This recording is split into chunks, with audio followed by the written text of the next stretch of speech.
Welcome to Influential Entrepreneurs, bringing you interviews with elite business leaders and experts, sharing tips and strategies for elevating your business to the next level. Here's your host, Mike Saunders. Well, hello, and welcome to this episode of Influential Entrepreneurs. This is Mike Saunders with Marketing Huddle, and today we have with us Pamela Herrmann, who is a best-selling author and host of the podcast Customers for Life. Welcome to the program, Pamela. Thank you, Mike. Pleasure to be here. Hey, so get us started off and tell us about your entrepreneurial journey. Did you sell lemonade as a kid? Did you have a newsstand? Or did you do the corporate route, get fed up with it, and go right into the entrepreneurial world? Oh, goodness. What a great question. Well, I cut my teeth in door-to-door sales with Thin Mint cookies, which is, Wow. if you want to get over your fear, you just lead with awesome product and you're all good.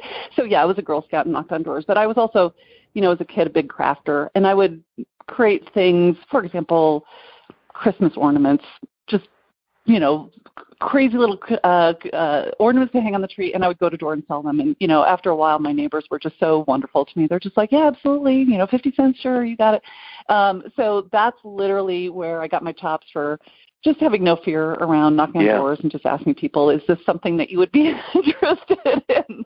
But my current work today really revolves around helping entrepreneurs to middle market companies understand their brand story. And how I got to this point has been kind of a slow roll and a slow evolution. You know how it is, Mike. People say, well, how long have you been doing that? And as an entrepreneur, there is no start and stop date for anything. Yeah, you've always been doing it. You've always been doing it. And it's an evolution that happens in your mind where you see a gap in the market and you're thinking, well, I see it as a problem. I'm hearing from my prospects and my customers that this is an area, okay, I'm going to just like skiing. We both live in Colorado. If you ski, if you're hanging on to one edge of the ski and you hit a patch of ice, you have to adapt really quickly, right? Your body has to respond to it and you need to shift your weight. And so that's what happens for us as entrepreneurs is we start to see these changing market forces, whether it's technology or consumers and the way they're using technology, social influences like the social networks, economics of our business change, and so we have to be adaptable to it. So the work that I do today really revolves around this evolution from, 4 or 5 years ago, I was talking to locally owned businesses, holding up my smartphone saying, hey, what's your plan? Because your website's not showing up on here, and that's lost opportunity for you. So it really started there. And as I started getting clients and helping them understand how to get found online, started talking to them about ratings and reviews, for example. And it's just like, look, this is powerful social proof. It helps people make buying decisions. We need to get your customers, your happy customers, talking about your business online and reviewing you. And so in the process of helping them set up campaigns, it became obvious to me that they were having customer experience issues because, if you're a 1, 2, or 3-star business and that's the kind of reviews that you're getting, your goal should not be to get more reviews. It should be to kind of tighten the house up a little bit so that you're delivering 5 stars and reverse engineer your experience from, I want to earn 5 stars. How do I have to have that happen? And so, querying your customers and just really kind of, I call this like the Main Street advantage. Like your answers don't have to come in the form of a survey. That's what big enterprise level companies have to do, right? They have to survey.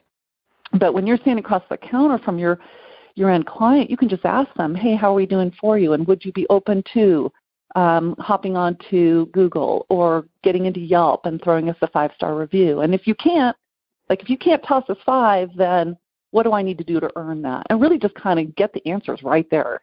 And then you can start to make adaptations, yeah?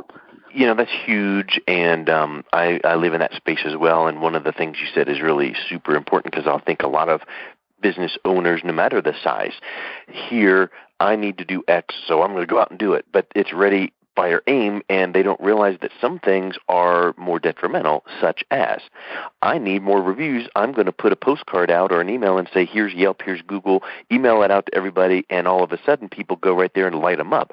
Or they go, hey, I'm going to do some search engine optimization marketing, and lo and behold, they get some good positioning on Google, but then the Yelp reviews that are horrible are really chunking into their reputation. So the very bottom line, the thing you start with first is what you said. And I love that you said that, because too many people that sell a product or service per se would say, you need reviews, here's this, let's do it. But the true core opportunity is changing behaviors or changing the foundational way you do things. And that starts with educating your clients and prospects to how you do business, but educating your staff. And you could do everything right and perfect. And if you're, whatever business you're in, you may have a wonderful client experience, but that person at the front desk, right, answers the phone or greets them in just not a wonderful way, maybe not a horrible way, but just not the way that matches you and your voicing, and that kind of is incongruent. So I think those things might seem trite to some people, but it really comes into play when you are saying, I want to build my reputation in the market. Have you seen that with clients as well? Oh, absolutely. And what you're describing perfectly is what I call the pinhole in the wall. So when you're hanging up a picture, you're putting the nail in the wall, but behind, the drywall is a whole infrastructure that holds that thing up. And it's a myriad of things. The pinhole is really just that customer touch point. It could be the receptionist. It might be your website. It might be something you posted on Facebook, right? But what happens behind that and how structurally everything is interlinked and consistently driving that same message across your people, your processes, all of your marketing touch points, that's what you're talking about, which is huge. So as we were talking to customers a few years ago about ratings and reviews, the big aha came to me that, let's look at your business as a whole. And let me give you an example. So there was a client that I had. It was a locally owned quick service Mexican restaurant. There's a Chipotle across the road from it, across the boulevard, right? But they were competing with a national brand. And we did this ratings and review campaign, and after a couple of weeks, the owner and I sat down, and he said, we're just not getting the level of activity I thought we would. We're asking, we're encouraging, we're not incentivizing, but we're just asking people to go online and review us, and we're just not seeing the numbers. And I said, well, let me hang out for a few hours and just kind of watch. And exactly what you're describing, Mike, is what was happening, is that they were fine, they were efficient, the food was great, but the customer experience and the people on the other side of the counter from the customer, it was just tepid. It was like a 3-star thing. They were fine. They did their job, but it wasn't anything that made you feel like, wow, these people are awesome. What they do is awesome. They make me feel like I matter. Like there was no sweet spot on it. So that's really when the shift in the conversation happened. And when you start to look at businesses, this is kind of like the big chasm from a business owner perspective, is that I was going out and talking to people about customer experience, saying, how do you think you're doing? And every business owner I talked to thought that they were doing a great job. The majority of them are just like, yeah, we're doing fine with our customers. We don't need any help. And I started thinking to myself, wow, it's not really true. We believe that we're doing a great job. I think we're earnest in our desire to want to do a good job, but what really matters is what the customer thinks. And there was this, right about the time I was having this chain of thought, there was a survey that I came across that said 80% of business owners, they went out and talked to 600 companies, and they said 80% of these business owners believe that they are delivering superior customer service. And then the survey people went out and they talked to these companies' customers, and they said, how do you think they're doing? And only 8% agreed. So that was the big chasm, and I thought, the message that I'm trying to help them with in terms of a solution, they're not even biting on the fact that they have a problem. So I'm not framing this correctly. I think what we need to talk about is brand story. And that's really when you start talking to business owners about, hey, what's your story? And they sit there and go, well, this is what we do. Simon Sinek's made this whole thing, why, a very, very powerful marketing concept, right? The whole fact is that the concept of why we do what we do has been around for a long time. He just shined a light on it and said, we really have to start with why, because that's really the key differentiator in business today. So when people are searching online or they're driving down the road and they're trying to figure out Chipotle or this locally owned business, well, why would I want to give my business to this place over here instead of a national brand? And when you can lead with why and really understand the story, and then you can hire to that story, you understand the values behind it, making sure that people you hire have at least congruent values, now you're having a different conversation with your customers. And when you land on the website, it's like, wow, I have 3 seconds to get somebody's attention. I need to start with my key differentiator, and that's why we do what we do, not what we do.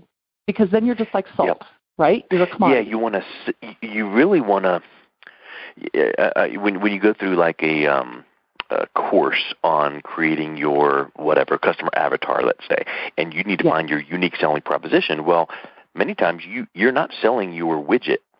You're selling, because what's the example about, you're not selling the drill. You're selling the need for the hole in the wall, and now you need a drill to fulfill that. So what are you really selling so that people realize, I need that, and oh, well, if you do this service and that service, then that's wonderful. That's exactly what I need. So I think to your point, I think that some business owners would agree and nod their head with every single thing you've just said, but I think that when they then get down to the tactical, well, how do you do that? I don't know what my story is. What do you mean? What is my why? I want to get customers and succeed. How about that? And so what I would ask you is, how do you get someone who recognizes, sure, that'd be nice, and I get it, to the epiphany aha moment of, I know I need to do it, and what's the next step? Yeah, that's such a great question. Thank you for hitting the ball right into the sweet spot of my racket. Okay, so and I did it not knowingly, but just from knowing the industry, I figured that's where we need to go. Well, absolutely, you do have to teach people how to do it, and for a lot of businesses, they have more time than money. For others, they have more money than time, and so one of the things that I just recently published was an ebook that talks about this. This is how you can craft your own personal story. It's very simple to do. If you go to my website, you can get it. You can get it for free. It's just a download. But what I was thinking about is I was thinking, okay, well, how do you teach people to tell a good story? What are the elements of a really good story? And so I started thinking of different things in my life as I watch movies on Netflix, or I see a brand that does a really good job with telling their story really quickly. And the creative process in my mind with how to re-articulate it came into a hybrid. So I don't know if you're familiar with Joseph Campbell. Are you familiar with any of his writings? He was a mythologist from the 50s. Well, there's a concept called the hero's journey. And my thinking kind of started with that whole idea of a hero's journey. If you think about where our prospects, our perfect customers, where they are today is in the ordinary world. This is the known world. These are the things that they are comfortable with. These are their patterns of behavior. But most people are looking for a solution, right? And what stands between where they are today and that future, where that thing that they need, the solution that they had to get them to that point that they are in nirvana, between those 2 points is the unknown. And that's what we do as service providers, right? We want to take people through and guide them through this point of the unknown, because that's really what holds people back. They're just like, yes, of course I want that result. I just don't know how to get it. Oh, I know how to get you there. Link arms with me. This is why we bring in outside people as consultants to our business, right? Link arms with me. I'm going to show you exactly how to get to point A, and I'm going to get you there further, faster, with less frustration, so that you don't have to spend money and time doing what we all learn to do, or at least what I learned how to do. I'm going to show you how to fast forward through that. That's what consultants do. And anybody that's a service provider, whether you're brick and mortar or not, doesn't matter.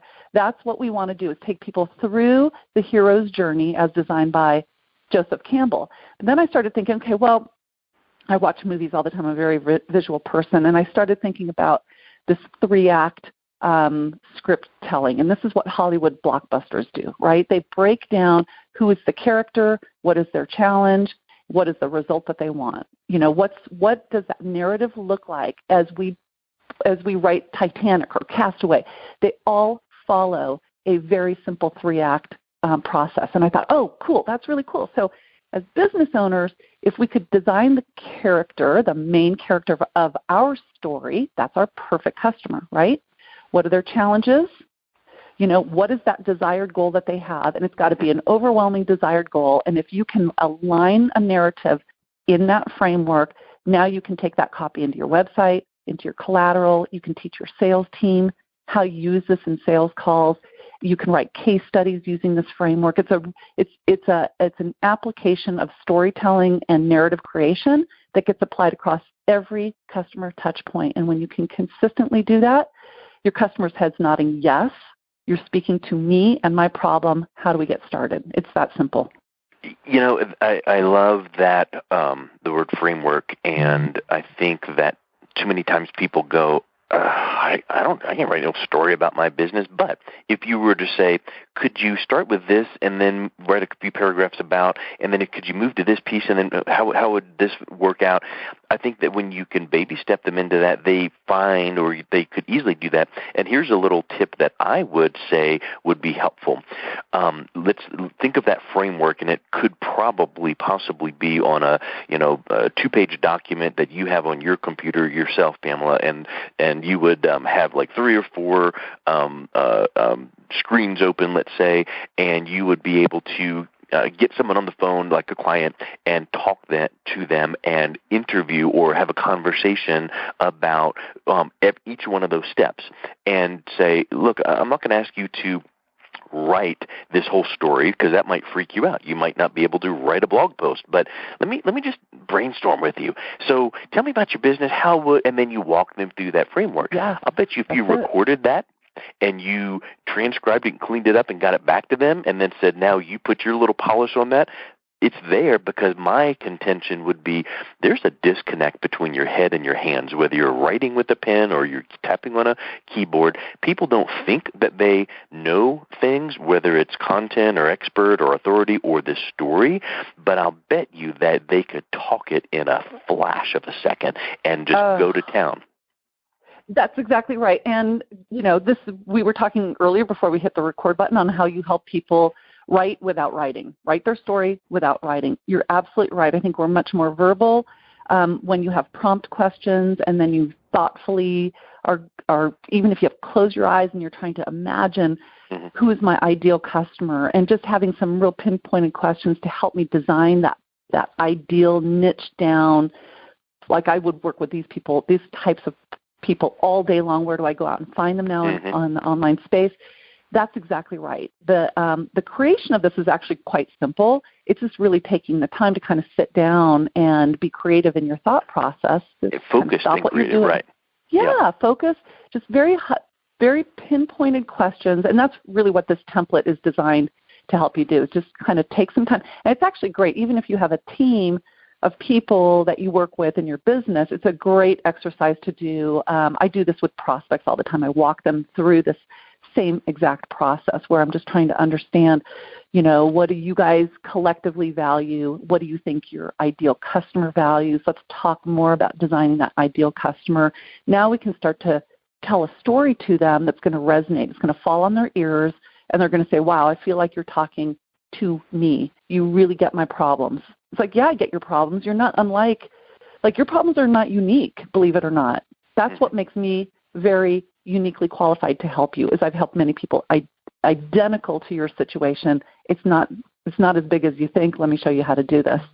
And that's when the contract starts. So when you walk a client through this process, and now they are starting to have their brand voice created from their story, from this template, and I'm sure it's not a fill in the blank checklist and now it's done and then now move to the next thing. It's a evergreen, ongoing process of tweaking and perfecting. But once you get that kind of encapsulated a little bit, what's the first step that you recommend they do with that? Because I would suspect that there's a lot of places in their business collateral, whether it's website or branding or marketing or emails or whatever, that it needs to be infused, and it's not copy, paste, but it's more, hey, now that I've got in this groove and this flow now, all right, I'm going to go and let's just take this month and tweak out and infuse some of these thoughts and feelings through our email response campaign or our website or whatever. But what is the first place that you would say,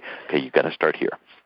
Yeah, that's a really good question. I always like to start with the homepage of the website, because that's where a lot of their prospects are going, just to either because that's the first touch point, or a lot of our businesses, we use it as a brochure. This is what we do and how we do it, right? So we always start there, and then kind of hold it up as a mirror and say, now, with what you see here on your website, is it a reflection of what we now know about what our ideal customer cares and values? And be like, no, there's way too much copy. The visual elements aren't lending to that emotional connection. So we look at the visual elements, and then we look at how to simplify that narrative that they've just created into 1 or 2 sentences so that we can immediately capture somebody's attention as soon as they land on the website, like seconds, they get it, right? And then just kind of compel them to keep scrolling down the page. But to your point, not everybody wants a complete redesign of their brand. That's a massive initiative for an entrepreneur. It is for a middle market company. It's huge.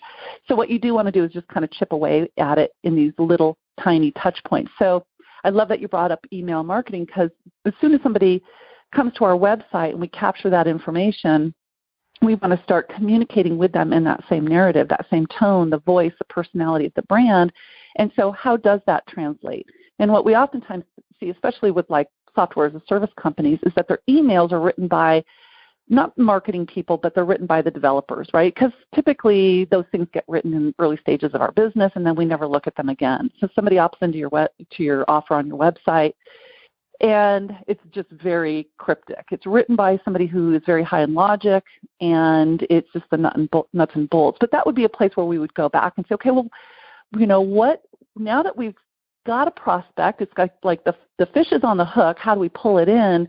We need to make sure that the tone, the personality, the call to action, everything is in alignment from that first email they receive. That's an acknowledgement of, hey, you're in the right place, and I'm going to show you how to get from where you are to where you want to be. I would scrub that. So even if it's just an email sequence, I would start there. And after the website, I'd say, okay, now what do those touch points look like? And is it consistent? Is it congruent across all touch points? Oh, great. You've got a call center. Let's talk about how these people, in their tone, in their voice, in their desire to want to solve the conundrum, how is it that we're all collectively extending the brand story? So you're right. Just kind of going back to that pinhole in the wall, there's a whole labyrinth of things that have to happen across your organization to switch it. But I call this kind of the main street advantage, right? But it doesn't have to happen all at once.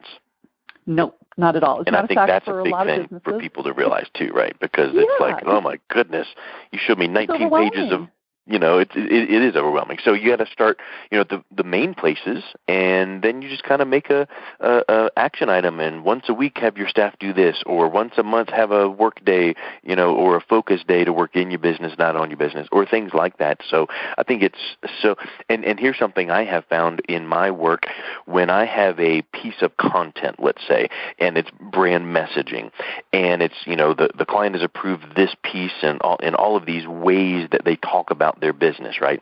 Well, then when you need to create another piece, let's say that, you want to create a press release about whatever, well, you go back to your main messaging and you pull out this chunk and that chunk and this chunk and rearrange them, reword them, but the essence is still there.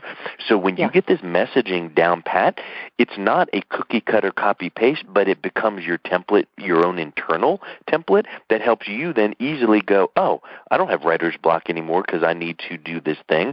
I now start from our core, story, and now that gets the ball rolling, that momentum right away. Yeah, no, you're exactly right, and I akin it to like the North Star. So anytime you're trying to make a decision, it's kind of like, okay, wait, let's go back. Is it in alignment with what we know about our ideal customer and what they want?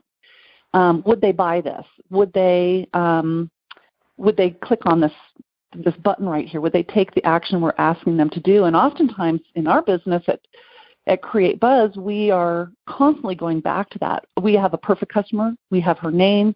We always ask the question, would Jen buy that? Does that hit into what she needs for her business and what we know that she's struggling with? No, it's a little bit off. Okay, let's go back to the drawing board. And so it helps us make really important decisions so that we're not wasting time and money. That's really key. And, some people might be listening to this going, well, why is this all so important? And at the end of the day, our customers are getting like these micro hits of branding in front of them across social, television, everywhere around us, we're getting hit. And what we want to make sure is that we're so specific on what we're saying and what we're doing. It's super intentional, so that when somebody sees our brand, that they connect to it immediately. If they're not our perfect customer, the message probably won't resonate, and that's okay. You're looking to kind of sort the audience, right? And so we want to make sure that our perfect customer is nodding their head saying yes, because the reality is the more niche down you are in understanding who it is that you want to work with and what their problems are, you'll start to see that they all have consistent issues. They have consistent objections. They are all pretty much in the same place to start with, going back to the ordinary world and where are they in their ordinary world today. They all want the same thing and they're all struggling with the same challenges. So when you are super crystal clear in your mind and as an organization as to what that story looks like, now you can go out and speak to it and get their head nodding yes early and often in this entire process. So they're just not a transaction. They're starting to think, wow, these guys know me so well, I feel instant loyalty. So that gas cloud of loyalty is really born in their understanding that these people get me. Huge. So let's wrap up with how can people connect with you, engage with you to learn more about how this brand messaging story and creating buzz can help their business or their organization. Well, thanks, Mike. I appreciate that. You can go, if you'd like that template for how to define your brand story, you can go to my website, which is Pamela Herrmann, HERRMANN.com. And you'll see it right there. Just plug in, implement it. I think you're going to really enjoy that little piece that I created. If you're interested in learning more about how we work with larger companies, createbuzznow.com is our business website. So check out both of them. There's great content in there to serve your business. Excellent. Well, Pamela, thank you so much for your time today. It was really wonderful getting to know you. Well, Mike, you are a joy. I really appreciated the conversation. Thank you. You've been listening to Influential Entrepreneurs with Mike Saunders. To learn more about the resources mentioned on today's show or listen to past episodes, visit www.influentialentrepreneursradio.com.